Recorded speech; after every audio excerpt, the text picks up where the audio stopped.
As believers, as Muslims, we do not have to believe every word science has to say, especially when it comes to matters like global warming.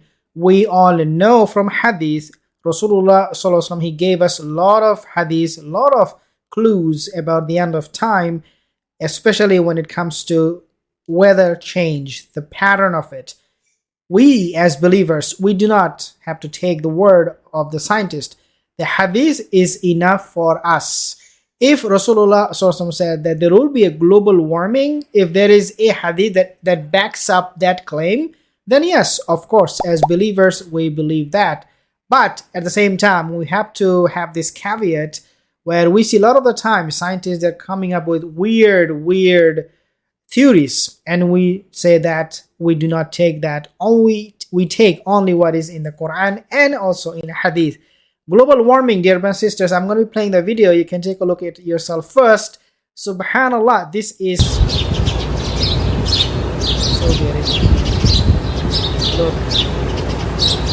Okay, so as you have seen, the mountains, they're turning green, and this greenery is not coming because of years of rain. Wallahi, the picture that you just saw, these mountains, they are becoming green because of the recent water, because of the recent flood, because of the recent rain.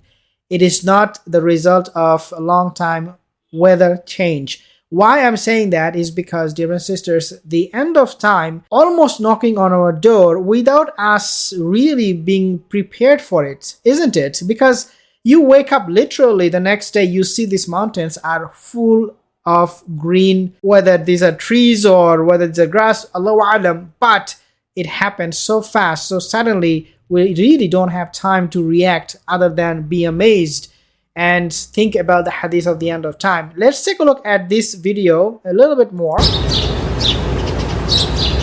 Now this picture brings me the next point of the end of time, which is that we have seen the mountains, they're not only turning greenery, but also they are getting, in Saudi Arabia, a lot of snow, sometimes in the form of hail.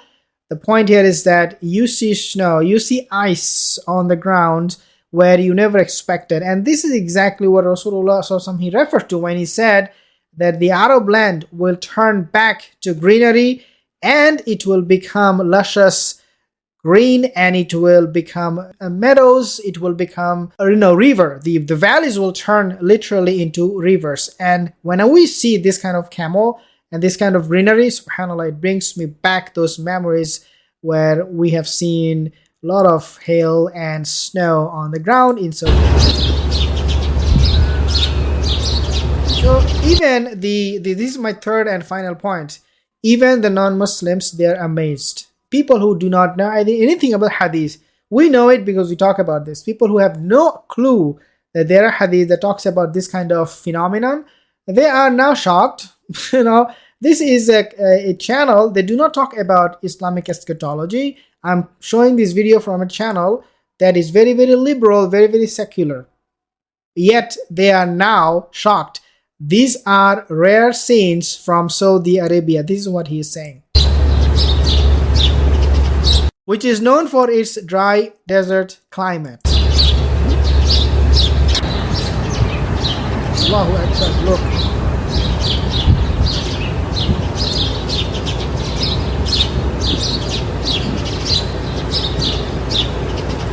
With this wind, with all of this, remember, we are seeing, wallahi, the coming of end of time right in front of us.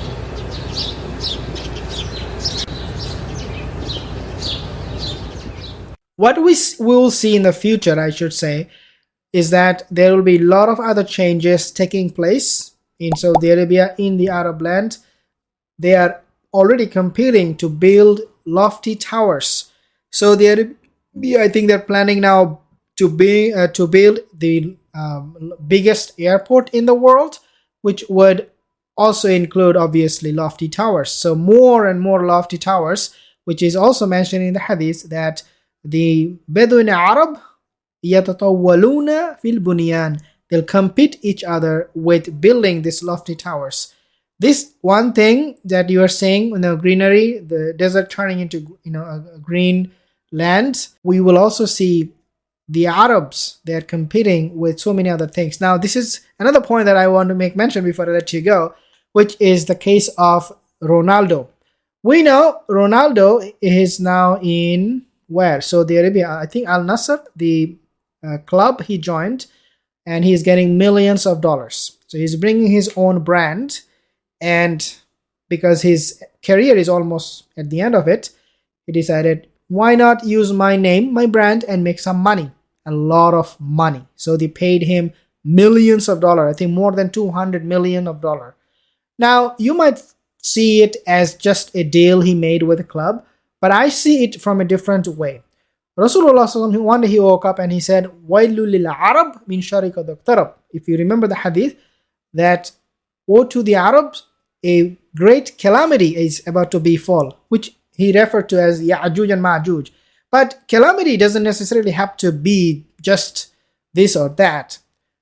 It can also mean calamity, mini calamity. I'm not saying the hadith was referring to mini calamities or other calamities. Yes, the hadith was referring to Yajuj and Majuj, that Yajuj and Majuj is about to come and a great calamity is about to befall on the Arab.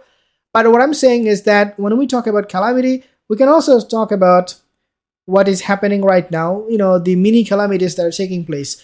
The Arab, the main point here is that even though there are a lot of fitna, fasad, calamity happening in the Arab land, nevertheless, Rasulullah said they are sleeping. They have no idea. They are still sleeping. And Yajuj and Majuj is about to come out. Now they sign Ronaldo. No problem. Okay, you can do it. It's not haram to sign Ronaldo. But we at the same time, when we look at the hadith, we know why they're signing. Why these things are happening. Dear brothers and sisters, these things are happening because this is how end of time will play out. They are following the hadith, becoming more and more indifferent about their religion, about the deen of Allah Azza wa Jal. They're turning away further and further from the deen of Allah, and they're becoming ghafil. The one the Prophet ﷺ warned all of us. So in addition to building lofty towers, in addition to having this natural phenomenon where you see deserts turning green, they are also going to be inviting a lot of fitna and fasad and remain indifferent to their actions. So we know what Saudi Arabia is doing in so many countries, and in general, even though Turkey, Erdogan, he said, okay, we will reconcile with Saudi, they are our brothers. But we know a lot of countries, a lot of people, they do not like what Saudi Arabia is doing, especially when it comes to Halloween and this and that. May Allah guide them, may Allah turn them back to the deen of Allah Azza wa Jal and give them hidayah. That's all we can say. But right now, as we say, end of time, the Qiyama is knocking on our door. These things are happening in Saudi Arabia and so many other things to happen. Assalamu alaikum.